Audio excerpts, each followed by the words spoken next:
ڕاگەیاندنی کومێتەی دەرەوەی وڵاتی حیزبی کۆمۆنیستی ئێران بە بۆنەی ساڵی نوێ زاینی. سەرەڕای پێشکەوتنە بەرچاوە زانستی و تەکنۆلۆژیاکان لە ساڵی 2025دا، بەڵام کۆمەڵگەی مرۆڤایەتی هێشتا لەگەڵ کۆمەڵێک قەیرانی فرەڕەهەندی وەک قەیرانی ئابووری، شەڕ و ژینگە بەرەوڕووە. بەپێی راپۆرت و خەمڵاندنی سەرچاوە فەرمیە ئابووریە جیهانیەکان لەوانە ڕێکخراوی هاوکاری ئابووری و گەشەپێدان OECD، بانکی جیهانی و نەتەوە یەکگرتووەکان کە خۆیان بە هۆکار و سەبەبکاری پاراستن و بەرهەمهێنانەوەی نەزمی سەرمایەداری جیهانی دادەنرێن، گەشەی ئابووری جیهانی لە ساڵی 2025دا بە نزیکەی 2.5 بۆ 3% مەزەندە دەکرێت.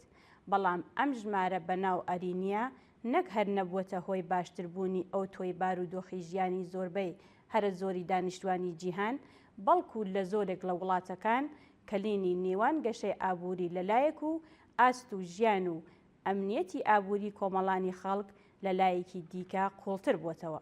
هەرچەند ڕێژەی هەڵاوسان لە هێندێک وڵاتی سەرمایەداری پێشکەوتوودا بە شێوەیەکی ڕێژەیی کەمی کردووە، بەڵام هەزینەی ژیان بۆ زۆربەی خەڵک لەوانە بنەماڵەی کرێکاران و زەحمەتکێشان قورستر و تاقەت پڕۆکێنتر بووە. کەمبوونەوەی ڕێژەی نرخی بێکاریش نەیتوانیوە بارودۆخی هێزی کار باشتر بکات، چونکە ئاستی گەشەی ڕاستەقینەی حەقدەستەکان لە زۆربەی وڵاتان لە بەرزبوونەوەی هەزینەکانی ژیان کەمترە و توانای کڕینی کرێکاران بەکردەوە لاوااستر بووە.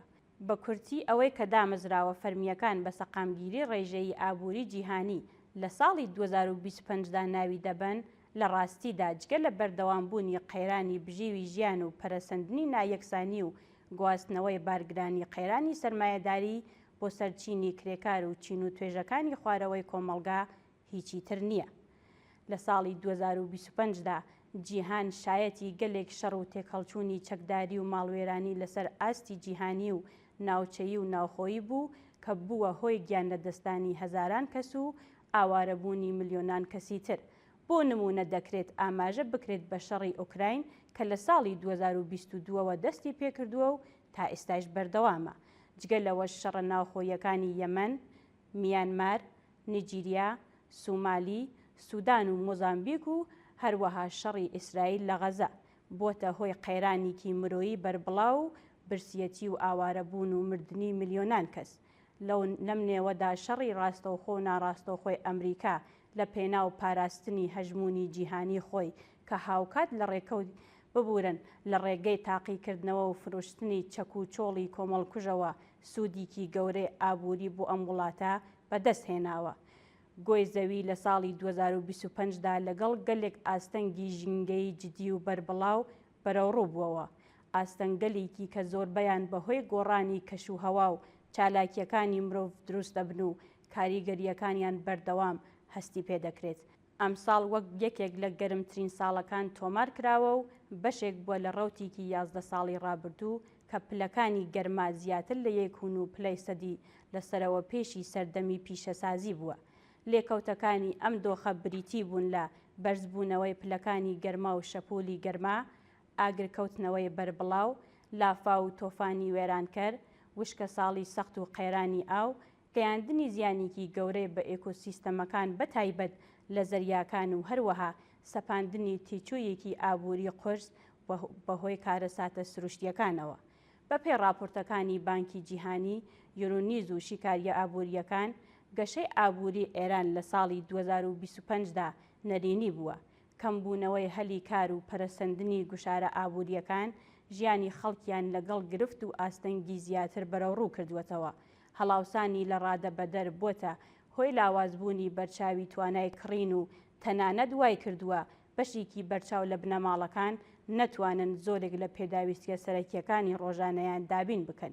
بەپێی ئامارەکان، هەڵاوسانی خاڵ بە خاڵ لە کۆتایی ساڵی 2025دا بە نزیکەی لە 53 مەزەندە دەکرێت، بەڵام شارەزایانی سربەخۆی ئابووری پێیان وایە کە ڕێژەی هەڵاوسانی ڕاستەقینە زۆر زیاتر لەو ژمارەیە کە ڕاگەیەندراوە. لە ئاکامدا هەزینەی بژیوی ژیانی بنەماڵەکان بۆ هەمان سەبەدەی کالا لە ساڵی 2024دا نزیکەی 50% زیادی کردووە. کۆماری ئیسلامی لە ماوەی 1 ساڵی ڕابردوودا زیاتر لە هەر کاتێک بێتوانایی و داماوەی خۆی لە ئاست چارەسەرکردنی کێشە جۆراوجۆرەکانی کۆمەلگا لە بوارەکانی ئابووری، بژیوی ژیان، کۆمەڵایەتی، نێونەتەوەیی، ژینگەیی، ژێرخان و پەروەردە و چاودێری تەندروستیدا نیشاندا. پشتگوێ خستن و پێشلکردنی مافەکان بەشێکی گەورەی کۆمەڵگا لەوانە کرێکاران، نەتەوەستەم لێکراوەکان، ژنان، موعەلمان، خانەنشینان، خوێندکاران و چالاکانی کۆمەڵگەی مەدەنی لە ماوەی 47 ساڵی ڕابردوودا بەردەوام بەشێک بووە لە ناسنامەی کۆماری ئیسلامی.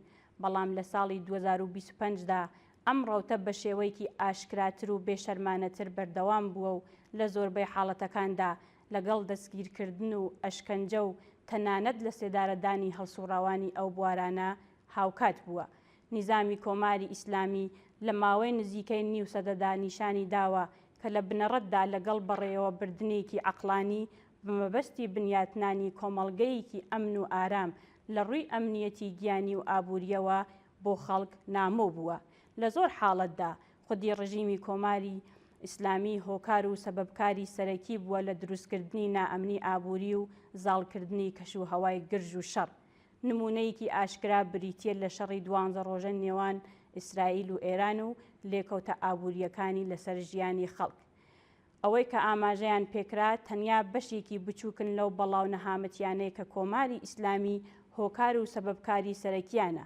کاریگەڕی ڕاستەوخۆی ئەم کێشە و نەهامەتیانە بەردەوام لە ناو چین و توێژە جۆراوجۆرەکانی کۆمەڵگادا بەڕوونی بەرچاو دەکەوێت. تێکچوونی شیرازەی پەیوەندیە کۆمەڵایەتیەکانی نێوان خەڵک و بنەماڵەکان، پەرەسەندنی ژمارەی منداڵانی کار، فرۆشتنی ئەندامەکانی جەستا، هاوسەرگیری منداڵان، کۆچکردن و بوون بە پەنابەر لە وڵاتەکانی دیکە، ڕێژەی زۆری ئالوودەبوون بە مادە هۆشبەرەکان و خۆکوشتن تەنیا بەشێکن لەو کێشە و نەهامەتیانە. ئەزموونەکان دەریان خستووە کە ئەم دۆخە ساڵ بە ساڵ خراپتر بووە و زیانێکی گەورەی بە کۆمەڵگا گەیاندووە.